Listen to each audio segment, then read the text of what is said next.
सिद्धेभ्यः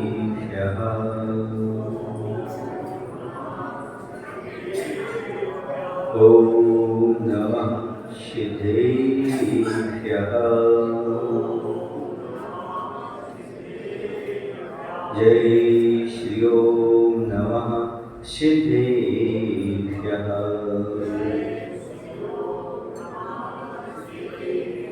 कारुण्यमुपकारम् अरिहन्ताणं दहे विषेधाणम् आयुर्यवध्यायानं लोयं ये सौसाहुणं लोयं ये सौसाहुणं। बोले पंच परमेष्टि भगवान की, देवालय श्री महावीर भगवान की, आचार्य कुंद कुंद महाराज की, गुरु नाम गुरुआचार्य श्री ज्ञान सागर जी महाराज की, आचार्य गुरुदेव भगवान श्री विद्यासागर जी महाराज की।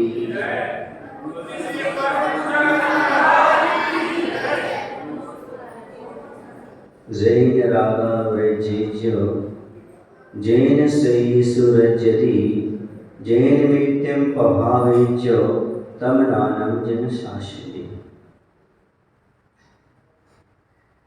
आचार्य जिन शासन में ज्ञान की परिभाषा बताते हैं, जिन शासन में ज्ञान किसे कहते हैं, जो व्यक्ति ये जान जाता है कि जिन शासन में ज्ञान क्या है, उस व्यक्ति के अंदर क्षमावाणी पर्व अपने आप उतर जाता है। ज्ञान किसे कहा जिन शासन में? तो जैन रागा विरज्येच्य, जिससे राग का समापन हो जाए, राग का विसर्जन हो जाए, विरेचन हो जाए, उसका नाम ज्ञान है। जैन सुयेषु रज्यति, दूसरी बात उन्होंने कही कि जिसके माध्यम से, देखो चिड़िया घूम रही है, जिसके माध्यम से श्रेयस मार्ग पर लगना हो जाए, अर्थात मोक्ष मार्ग की ओर परिणति हो जाए, न्याय पथ में व्यक्ति स्थिर हो जाए, आत्म कल्याण में स्थिर हो जाए। तीसरी बात कही जैन मैत्र्यम पभावेच्च, जिसके माध्यम से मैत्री की प्रभावना हो, अर्थात आदमी के अंदर सब जीवों के प्रति मैत्री की भावना जागृत हो जाए, जिसके माध्यम से धर्म की प्रभावना हो, ये भी अपन अर्थ ले सकते हैं। तो जैन रागा व्रजेज्य जैन शेष रज्यति जैन नित्यम पभावेज्य तम नामम जन शास्त्री, उसी जिन शासन में ज्ञान कहा गया है। अभी तक आप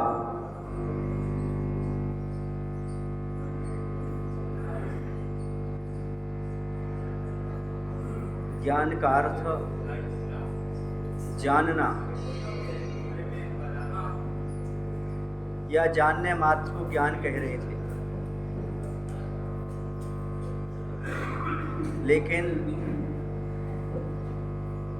यहाँ पर ज्ञान का अर्थ है मात्र जानना नहीं है, जानकारी लेना नहीं है, बल्कि ज्ञान का अर्थ है जिसके माध्यम से हमारा राग द्वेष समाप्त होता है। वह ज्ञान नहीं जो हमारे राग को बढ़ाता हो, वही ज्ञान है जो हमारे राग को समाप्त करता हो। राग द्वेष के परिणाम समाप्त हों, और जब तक राग द्वेष के परिणाम समाप्त नहीं होते तब तक क्षमा वाणी मात्र वाणी से रह जाती है, कभी प्राणी से नहीं मांग सकते। क्षमा हमें वाणी से नहीं प्राणी से मांगना है, और प्राणी से क्षमा मांगने के लिए राग द्वेष का विसर्जन परम आवश्यक है।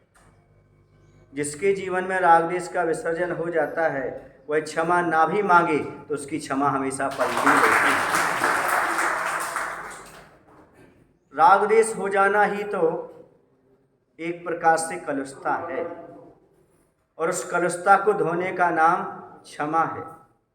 जहाँ पर कलुषता धुल जाती है वहाँ पर क्षमा वाणी बन जाती है, और जहाँ पर वाणी से तो क्षमा हो जाए लेकिन अंदर कलुषता बनी रहे, वहाँ पर क्षमा वाणी पर्व नहीं होता। वाणी की क्षमा तो हो जाती है लेकिन क्षमा वाणी पर्व नहीं होता। हमारे जीवन में पर्व जब ही घटित होगा जब हम राग देश से हट करके वात्सल्य और प्रेम से जुड़ जाते, क्योंकि क्षमा वाणी पर्व तो सौहार्द का है, सौजन्यता का है, सहृदयता का है, वात्सल्य का पर्व है। इसमें राग देश को स्थान नहीं है। रागी देशी व्यक्ति क्षमा वाणी पर्व की सार्थकता को नहीं समझ सकता। पर्व हमारे जीवन में इसलिए आते हैं कि हम कलुषता को साफ कर सकें, हमारी कलुषता साफ हो सके। जैन स्वेषु रज्यति, दूसरा अर्थ निकलता है हम श्रेयस मार्ग में प्रगति कर लें। तो श्रेयस मार्ग में हम प्रगति तभी कर सकते हैं जब हमारे पास राग देश का अभाव होगा, क्योंकि रागी देशी व्यक्ति कभी मोक्ष मार्ग पर नहीं बढ़ सकता। मोक्ष मार्ग पर बढ़ने के लिए राग देश का विसर्जन आवश्यक है, और जो राग देश से रहित होता है वही धर्म की प्रभावना करता है। रागी देशी धर्म को मलिन करते हैं। यदि आपस में कोई दो व्यक्ति टकराते हैं, ये पूछा जाता है भैया ये किस समाज के व्यक्ति हैं, तो मालूम पड़ता है वह फलानी समाज का है, तो समाज की अप्रभावना होती है। और यदि समाज के चार लोग हिलमिल करके रहते तो पूछते किस समाज के हैं, बोले फलानी समाज के, उस समाज के अपने आप प्रभावना हो जाती है। धर्म की प्रभावना आपके परिणामों पर आधारित है, आपके आपस के व्यवहार पर आधारित है। आज समाज की अप्रभावना इसलिए नहीं होती किस चीज का अभाव है, बल्कि प्रेम और वात्सल्य का अभाव होने से ऐसा।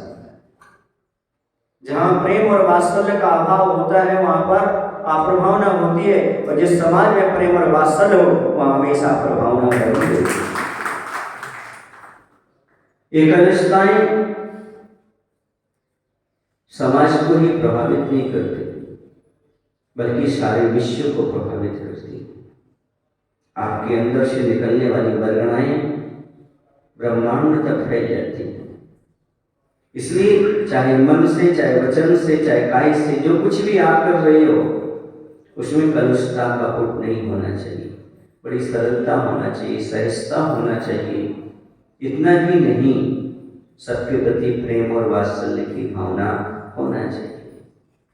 एक बात और आपसे कह दूं, क्षमा धर्म का पालन करने के लिए अहंकार का विसर्जन बहुत जरूरी है, क्योंकि अहंकारी व्यक्ति क्षमा वाणी से तो मांग सकता है पर प्राणी से नहीं मांगता है। उसके अंदर एक अहंकार रहता है, मैं क्यों झुकूं। मैं पूछना चाहता हूं, क्षमा धर्म है कि नहीं? कितने लोग क्षमा को धर्म मानते हैं? सभी मानते हैं महाराज, लेकिन सामने वाला हमसे क्षमा मांगे तो हम उससे क्षमा मांगे। यदि धर्म सामने वाला पहले करे फिर हम करें, और पैसा सबसे पहले हम कमाए, सामने वाला कमा पाए या न कमा पाए। ये है रागी देशी जीव की प्रवृत्ति। तो धर्मात्मा जी कहता है कि पैसा बाद में कमाएंगे, पहले भी क्षमा का अवसर आएगा। सामने वाला झुके या न झुके, पहले हम झुकने का प्रयास करेंगे, पहले क्षमा का दान हम करेंगे, पहले क्षमा हम मांगेंगे। सामने वाला मांगे या ना मांगे, उसकी क्षमा उस पर, उसकी कलुषता उसके पास, लेकिन हमारी क्षमा और हमारी कलुषता का हमारे ऊपर सब कुछ आधारित है। हम चाहे तो क्षमा मांगकर के कलुषता समाप्त कर सकते हैं, और चाहे तो हम राग द्वेष करके और अपनी कलुषता को बढ़ा सकते हैं। ये सब हमारे ऊपर आधारित है। आचार्य ने एक बार कहा था कि क्षमावान व्यक्ति क्या करता है, अहंकार को पादुका बना करके चलता है। अहंकार के सिर पर आ जाए तो क्षमा नहीं मांगी सकती। ये जो पादुका बन जाए, कहने का तात्पर्य ये है उसे नीचे रखो, अहंकार को नीचे रखो, पैर के नीचे दबा करके रखो, उसे उठने मत दो। तभी आपके जीवन में सही मायने में क्षमा धर्म घटित हो सकता है। जो क्षमावान जीव होते हैं वो कभी अपने जीवन में अहंकार को महत्व नहीं देते, क्योंकि वो संबंधों को बनाना चाहते हैं। परिवार में, समाज में हमारे संबंध अच्छे रहें, इसलिए अहंकार का त्याग करो। आप अहंकार बचाना चाहते हैं कि संबंध बचाए रखना चाहते हैं? बोलो। अहंकार से आज तक कुछ मिला? संबंध से सब कुछ मिलता है। तो क्षमा से हमारे संबंध और प्रगाढ़ होते हैं और अहंकार से संबंध टूटते चले जाते हैं। यदि देखा जाए तो महान जितने भी युद्ध हुए हैं, खतरनाक युद्ध हुए हैं, उन सब की जड़ अहंकार रही। इसलिए हमारे लिए ये छोड़ने की आवश्यकता है। प्रतिशोध, बदले की भावना नहीं, बदलने की भावना। अहंकार और क्रोध बदले की भावना से भरे होते हैं, जबकि क्षमा बदलने की भावना लेकर के चलती है। प्रतिशोध क्या चीज है? बदले की भावना। लेकिन प्रतिशोध एक ऐसा खेल है, खेलने वाले को समाप्त हो जाते हैं। एक दिन सबकी आयु आनी है, आयु खत्म होना है, सबको जाना है, लेकिन खेल कभी खत्म नहीं होता। भव तक चलता है। 10 भव तक बैर किया जिसने, पीड़ाएं देकर मन मानी, फिर स्वयं हार मानकर झुक गया अभिमानी। दूसरे को पीड़ा देना अहंकार का प्रतीक है। दूसरे से बदला लेना, मैं छोड़ूंगा नहीं, मैं क्या कम हूं, यह भावना ही तो अहंकार की है। इसलिए अहंकार का विसर्जन किए बिना क्षमा धर्म हमारे जीवन में आ नहीं सकता। और सबसे ज्यादा यदि अहंकार है तो मनुष्य के जीवन में है। मान कसाई की बहुलता मनुष्य के पास है। आचार्यों ने कहा है, ग्रंथों में लिखा हुआ है कि नरकों में क्रोध कसाई की बहुलता रहती है, देवताओं में लोभ कसाई की बहुलता रहती है, त्रिंचों में मायाचारी की बहुलता रहती है, और मनुष्यों में मान कसाई की बहुलता रहती है। एक बार आचार्य श्री जी ने बताया था कैसे बहुलता रहती है, तो उन्होंने कहा कि गोद का पट्टा है, वो छोटा सा गोद में खेल रहा है, और माँ ने यदि काम करते करते उसका ख्याल नहीं रखा, थोड़ा विलंब हो गया उसको दूध पीने के लिए, तो मचल जाता है। मचलना किसका प्रतीक है? ये तो अहंकार का प्रतीक है। मचल जाता है। मैं भी घर का सदस्य हूं, मेरा ध्यान क्यों नहीं रखा जा रहा? और जब उसको उठाते हैं और आंचल से मां लगाती है तो पट्टा सीधा दूध नहीं पीता, कैसा करता है? कैसा करता है बताओ? अहंकार दिखाता है अपना, लातें चलाता है, पैर चलाता है, नाखूनों से आंचल को माँ के नोचता है।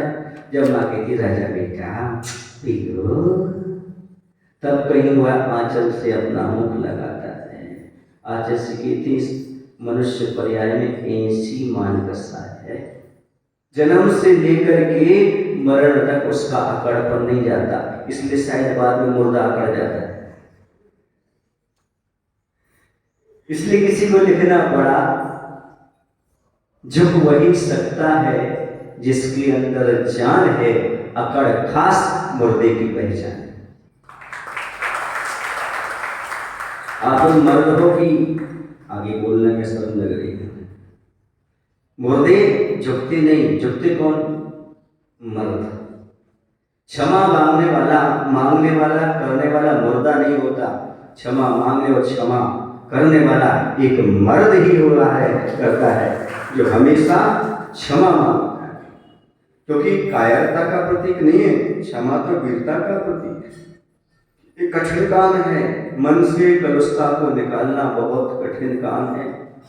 आज का दिन कलुषता को समाप्त करने का है, और जब मन की कलुषता धुल जाती है तो सब काम अच्छे होते चले जाते हैं। क्योंकि पैसा तो ऐसा है कि आप लोगों की भाषा में हाथों का मेल है। कितने लोग इस चीज को बोल चुके हैं कई बार कि पैसा तो हाथों का मेल। जरा हाथ ऊपर करना, एक आध बार इसने बोला हो जीवन में, इन्होंने नहीं बोला, संतोष बनर्जी आपने नहीं बोला पैसा हाथों का मैल है, हाथ ऊपर करो जिन्होंने बोला हो कि पैसा, उन्होंने नहीं बोला, सबने बोला है कि ये हाथों का मैल है। लेकिन प्रश्न ये उठता है, जब तक मन में मेल रहे तब तक हाथों का मैल छूटता नहीं है। और जब मन का मेल, लोभ आदि बैर आदि कसाएं छूट जाती हैं, पैसा अपने आप छूट जाता है। क्योंकि सबसे पहली जरूरत है किसका मेल छूटना चाहिए? मन का मेल छूटना चाहिए, तब धन अपने आप छूटता चला जाता है।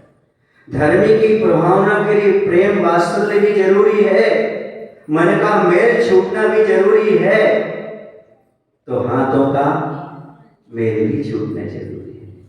अर्थात प्रेम, धन, पुण्य, इन सबसे मिलकर के धर्म की प्रभावना हुआ करती है। आचार्य ने कहा भी है, जे निमित्त प्रभावित, धर्म की प्रभावना जिससे हो उसका नाम ज्ञान है। तो धर्म की प्रभावना के लिए कहा, साधु परमेष्ठित रत्नत्रय के तेज से धर्म की प्रभावना करते रहते, क्योंकि जो स्वयं धर्म से प्रभावित होगा वही तो धर्म की प्रभावना कर पाएगा। जिसके जीवन में स्वयं धर्म नहीं है वह धर्म की प्रभावना नहीं कर सकता। तो साधु परमेष्ठित तो निरंतर धर्म की प्रभावना रत्नत्रय के तेज से करते रहते हैं। गृहस्थों को कहा, दान, पूजा, तप, विद्या, तीसया। आचार्य कहते हैं अमृतचंद्र स्वामी कि श्रावक के लिए धर्म की प्रभावना करना है तो दान के माध्यम से करे, पूजा के माध्यम से करे, और विशेष पूजा विधान आदि के माध्यम से धर्म की प्रभावना करे। और ये प्रभावना धन के त्याग के बिना संभव नहीं। धन से प्रभावना होती है ऐसा मत रखना, ये तो धारणा बनाओ धर्म से धर्म की प्रभावना होती नहीं। जब तक आपके घर में वो धन है तब तक धन की प्रभावना नहीं होती। जैसे वह दान और त्याग कर दिया जाता है वैसे धर्म की प्रभावना होती है। धन के त्याग से प्रभावना होती, धन से नहीं। धनी तो बहुत है, तेंदुखेड़ा में बहुत सारे धनी लोग हैं, लेकिन प्रभावना वही कर सकते हैं जो धन का त्याग करे। बाकी जो धन है वो सब बंध का कारण है, नरक और निबोध का कारण है। वही धन धर्म की प्रभावना में लगता है, पुण्य संचय कराता है, और अन्य लोग भी देखते हैं, अरे वाह इन्होंने ऐसी धर्म की प्रभावना की, शोधर्म इंद्र बने, फलाने इंद्र बने, ऐसा बने, वैसे बने, देख करके विधान आदि के माध्यम से धर्म की प्रभावना होती है। उसमें निमित्त कौन बनता है? जो मुख्य पात्र बन करके धर्म की प्रभावना करता है, उसका पैसा धर्म की प्रभावना में लगता है। पाप में तो कई बार पैसा लगा, और हर किसी का पैसा धर्म क्षेत्र में नहीं लगता। वास्तव में पुण्यानुबंधी पुण्य उसी को कहते हैं जिसका पैसा धर्म मार्ग में लग जाया करता है। बाकी पुण्य के उदय में पाप तो हर कोई करता है, पुण्य के उदय में पुण्य करने का सौभाग्य हर किसी को प्राप्त तो नहीं होता। कोरोना काल में तो सबने देख लिया, बेन भलो ना भैया नहीं निकाम और भैया, अब सुधार लो उसको, बेन भलो ना भैया सबसे बड़ा भैया नहीं, बेन भलो ना भैया और काम में नहीं आओ, और रुपया भी काम में नहीं आया। विदेशों में तो बताते हैं नोट की गिट्टी फेंकना पड़े, घर में कोई सदस्य नहीं बचा, अरबों की संपत्ति क्या करेंगे ये बताया उन्होंने कि धन दौलत का कोई महत्व नहीं है। इसलिए बंधु जीते जी पता नहीं आयु कब समाप्त हो जाए, अपने धन का सदुपयोग कर लो और इस भव परलोक की व्यवस्था कर लो।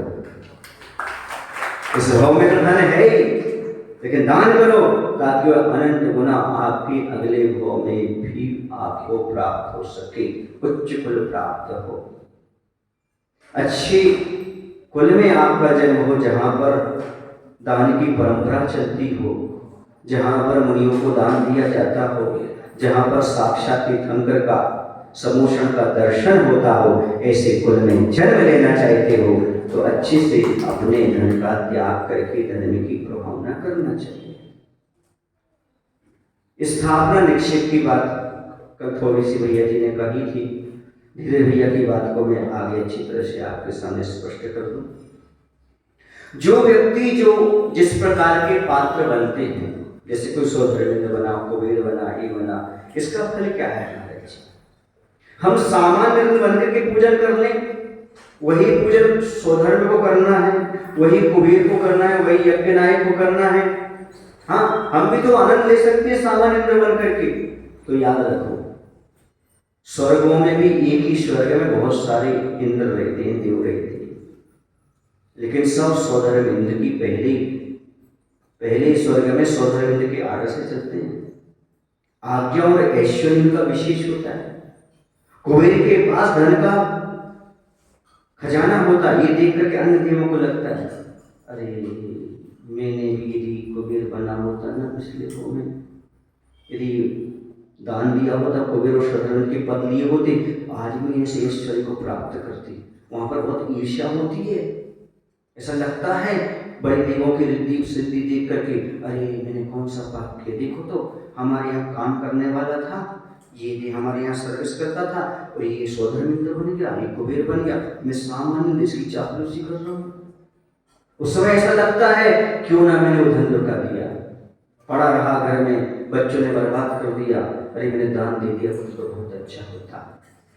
ये बात ये है कि जैसे आज आप पद ग्रहण करते हैं स्थापना निक्षेप से, यदि सही भावों से आपने आनंद ले लिया तो अगले भाव में वो पद आपको प्राप्त हो जाएगा। आप चूक जाएंगे, 1-2 लाख रुपए के कारण आप चूक जाएंगे इतने महान प्रभाव की व्यवस्था में, पर आप वहां सालों को आगे तक पछताएंगे, अरे वो कैसा किस काम का था जो मैं ध्यान नहीं दे पाया। हाँ, इंद्र है, सामान्य के त्रायस्त्र से लोकपाल है आदि, ये सब जो होते हैं ये नीचे नीचे बनते चले जाओ।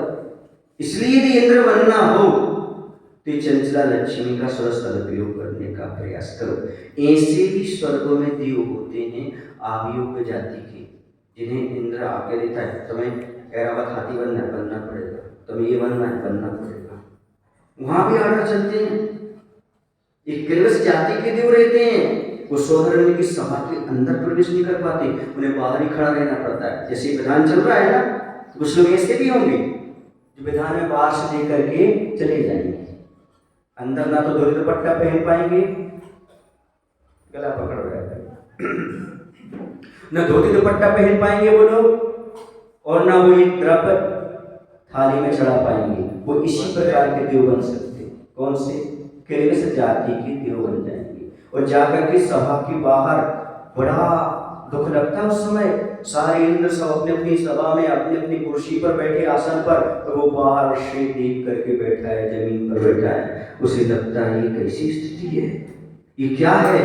तब मालूम पड़ता है मेरे पास धन तो था लेकिन मैंने पाप में लगाया था। तो किलवस माने पाप होता है। मैं किलवस जाति का देव बन गया। ये गरीब था, इसने दान दिया था, ये जाकर के सभा में आकर के बैठ गया। तब लगता है वहां पर कोई कंडीशन बदलने वाली नहीं। यहाँ तो आप बदल जाओ, नौकर से मालिक बन जाओ, और आप एक दुकान से दूसरी दुकान खोल दो, लखपति करोड़पति, वहां कोई प्रोग्रेस रिग्रेस नहीं है। जीवन भर जो पद मिल गया तो जीवन भर वहीं रहना पड़ता है, और कम से कम 10,000 वर्ष की आयु होती। कितनी? हाँ, कम से कम, और सागरों कम आयु होती, इतनी तो वहां भोगना पड़ती। इसलिए कह रहा हूँ आपकी अगले भोग की व्यवस्था कर रहा हूँ, अगले भाव में आपको तकलीफ ना हो, अगले भाव में आप समझें कि धन्य वो कुंतु सागर जी महाराज, धन्य वो भैया जी जिन्होंने मुझे प्रोत्साहन करके इंद्र बना दिया था। आज मैं ऊपर विराजमान हूँ अच्छे से, भगवान के कल्याण को मैं सबसे पहले में जा रहा हूँ। तो स्थापना निश्चय का क्या महत्व होता है, 2 मिनट में अपनी बात पूरी करता हूँ। आचार्य शांति सागर जी महाराज की बताते हैं, एक ग्रंथ पढ़ा था हमने भी, तो उसमें लिखा था कि उनके पीठ में एक हाथी गांठ का रोग हो गया था। उनकी पीठ में एक हाथी नुमा गांठ उभर करके आ गई थी। कैसी? हाथी के आकार की गांठ। तो लोगों ने कहा यार इसको समाप्त कैसे करें, क्या करें? महाराज ने सब चीज को मना कर दिया, कोई भी दवाई नहीं, कोई भी इलाज नहीं, कुछ भी नहीं। तो फिर एक विद्वान ने जैन दर्शन के अनुसार स्थापना निक्षेप के महत्व को सबके सामने रखने के लिए कहा। कुछ नहीं, महाराज जी की इस साइड जो हाथी गांठ की गांठ है ना, उसके सामने जस्ट शेर का मां चंदन से एक शेर बना दो, शेर का चित्र बना। शेर नहीं है, शेर का चित्र बनाया। और जैसे शेर का चित्र बनाया 2-3 दिन में ही वह हाथी गांठ की जो थी वह समाप्त हो गई। मात्र स्थापना निक्षेप, ये स्थापना निक्षेप का महत्व। उस शेर रूपी चित्र को देखते देखते देखते देखते वह हाथी गांठ बैठ गई। इसी प्रकार से कहना चाहता हूं, आप जिस भाव से जैसे इंद्र बनेंगे, आप इस धन दौलत का उपयोग करके वैसे अगले भाव में आप उस पद को प्राप्त कर सकते हैं। आज एक साथ 2 बातें हो गई, पात्र का चयन भी और दूसरा क्षमा वाणी करो भी। तो आप अपनी कलशताओं को समाप्त करते हुए जैन धर्म में जो ज्ञान कहा है, राग द्वेष की समाप्ति, श्रेयस मार्ग में प्रवृत्ति और धर्म की प्रभावना, इसमें आप क्षमा मांग करके, दान करके, दोनों के माध्यम से धर्म की प्रभावना कर सकते हैं, राग द्वेष को हलन कर सकते हैं। आज तो कम से कम वाणी में ही नहीं, प्राणी में भी क्षमा आना चाहिए। आज तो कम से कम वाणी में ही नहीं, प्राणी में ही क्षमा आना चाहिए। और कम से कम आज तो इस मानी प्राणी को पानी पानी हो जाना चाहिए, पानी पानी हो जाना चाहिए। मैं भी आज भगवंत के चरणों में हमारे आराध्य प्रभु पार्षद भगवान चंद्र भगवान के चरणों में जिनवाणी माता से क्षमा याचना करते हैं। हे वीर प्रभु, आपके शासन में जो हमसे त्रुटि हो गई उसे क्षमा करें। पार्षद भगवान चंद्र भगवान सामने मूलनायक के दोनों मंदिर के, उनके चरण सानिध्य में रह करके चातुर्मास स्थापना की, उन भगवान से हम क्षमा चाहते हैं। जिन शासन के विरुद्ध कुछ हो गया हो तो जिनवाणी माता से हम क्षमा चाहते हैं।